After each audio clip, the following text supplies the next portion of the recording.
आता बातमी राष्ट्रवादीच्या कोटात येते। शरद पवारांची राष्ट्रवादी एनडीए सोबत जाणार आणि दोन्ही राष्ट्रवादीचं विलीनीकरण होणार या दोन्ही चर्चांना उधाण आलेलं असतानाच आता शिवसेनेच्या नेत्यांनी या चर्चांमध्ये जोरदार हवा भरली आहे। एनडीएमध्ये येण्याआधी दोन्ही राष्ट्रवादीला भाजपकडून विलीनीकरणाच्या सूचना मिळाल्यात अशा दावा शिवसेना नेते गुलाबराव पाटलांनी केला। तर तिकडे एनडीएकडून कोणतेही निमंत्रण मिळालं नाहीये, त्यामुळे आम्ही जायचा प्रश्नच नाही असं स्पष्टीकरण पवारांची राष्ट्रवादी सत्तेत गेल्यास जयंत पाटलांना अर्थ खाता मिळणार का अशा तर्कवितर्कांना उधाण आलेलं असताना जयंत पाटील यांनी कोपरखळी मारली। त्याचवेळी दोन्ही राष्ट्रवादीचं विलीनीकरण होणार असल्याची चर्चा आहे, मात्र शरद पवारांनी या प्रश्नाचं उत्तर देणंच टाळलंय।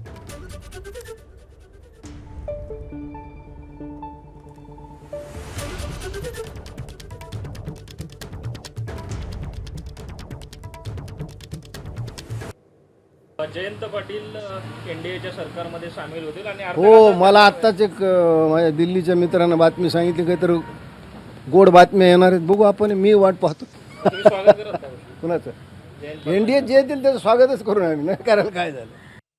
आता राष्ट्रवादीने काय करावं हा राष्ट्रवादीचा प्रश्न आहे आणि मला तरी असं वाटतंय की दोघं राष्ट्रवादी हे वरती केंद्रात किंवा राज्यात देवाभाऊ किंवा शिंदे साहेबांच्या संपर्कामध्ये आहे, त्यामुळे एनडीए मध्ये ते सामील होतील हे चित्र स्पष्ट झालेलं आहे। पण एकीकरणाचा विषय आता त्यांच्या दोघांच्या अवलंबून असल्यामुळे ते दोघं जण निर्णय घेतील। शरद पवार साहेब आता एनडीए बरोबर चर्चा करतात असं ऐकलंय। जयंत पाटील असेल, सुनील तटकरे असेल, हे वेगळ्या चर्चा करतात असं ऐकून आहे। म्हणून या चर्चेचा जो काही सारांश आहे किंवा याच्यातून जे काही निघणार आहे ते काही 2-4-8 दिवसामध्ये मला वाटतं बाहेर यायला काही हरकत नाही। मी केलेले सर्व भाकितं आतापर्यंत खरे ठरलेले आहेत आणि म्हणून एक 8 दिवस थांबा, या भाकिताचा सुद्धा तुम्हाला एक अंदाज येईल। तर एनडीएकडनं कोणताही प्रस्ताव आलेला नाही असं खासदार सुप्रिया सुळे आणि त्यासोबतच जयंत पाटील यांनी स्पष्ट केलंय। आपण बघूया ते काय म्हणतात। मला सामील होण्यासाठी काही प्रस्ताव देण्यात आलेला आहे का?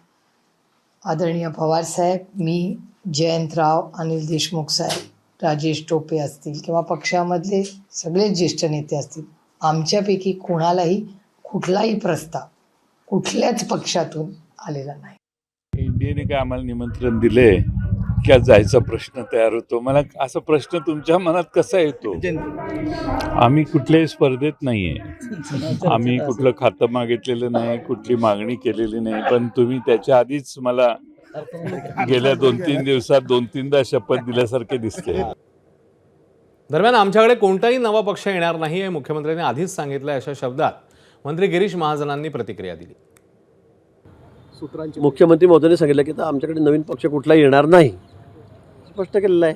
आता त्यांचा प्रश्न आहे, त्यांनी त्यांच्यामध्ये मर्ज व्हावं का नाही हा त्यांचा प्रश्न आहे। ते माननीय मुख्यमंत्री महोदयांनी सांगितलेलं आहे की आता नवीन पक्ष कुठलाही आमच्याकडे येणार नाही। आता ते एकत्र झाले तर तो त्यांचा प्रश्न आहे, दोन्ही राष्ट्रवादी काँग्रेसचा।